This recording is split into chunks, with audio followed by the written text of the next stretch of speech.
Hello and a warm welcome to Talkwell Bites. My name is Cam and I am a psychotherapist, social worker and family mediator. Welcome. So today we are talking about relationships. It's in the relationship series. Should I stay or should I leave when couples are in crisis?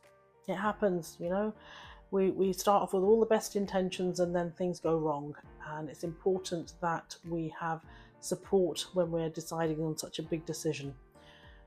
Crises happen all the time. It's about how you navigate them, and some couples can weather those storms and some can't. Okay, so it's important that you ask yourself certain questions that often we don't like to face because it's full of reflection and pain.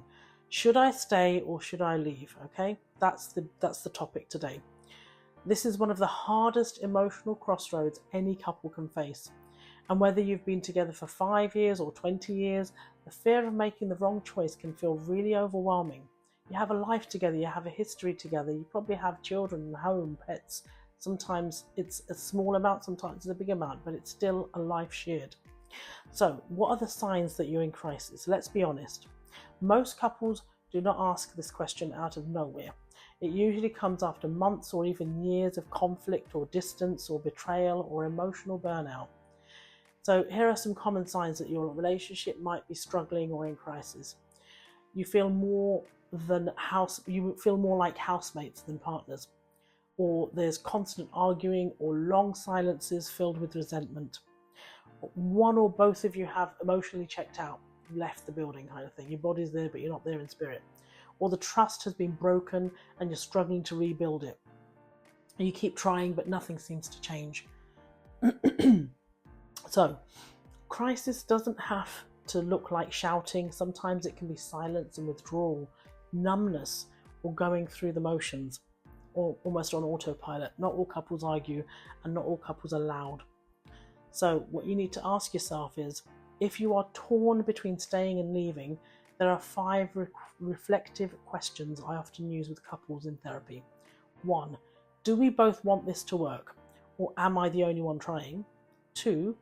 Are we dealing with unhealthy patterns or emotional abuse? That's really important. 3. When I imagine leaving, do I feel relief, fear, guilt, or peace? 4. If nothing changed in 6 months, would I still want to be here? 5. Am I staying out of love or habit or fear or obligation? There's no perfect answer, but being radically honest with yourself is the first step.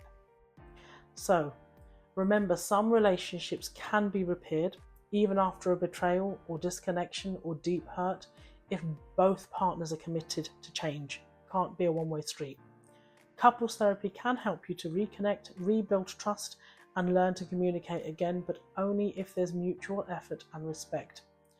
On the other hand, if there's emotional, verbal, or physical abuse and it's become really toxic, or if one partner refuses to take accountability, it may take time, but you need to prioritize your own safety and well-being. And sometimes 2 people are better apart than together in those situations. Because love requires safety, growth, effort, and healing requires both partners to show up.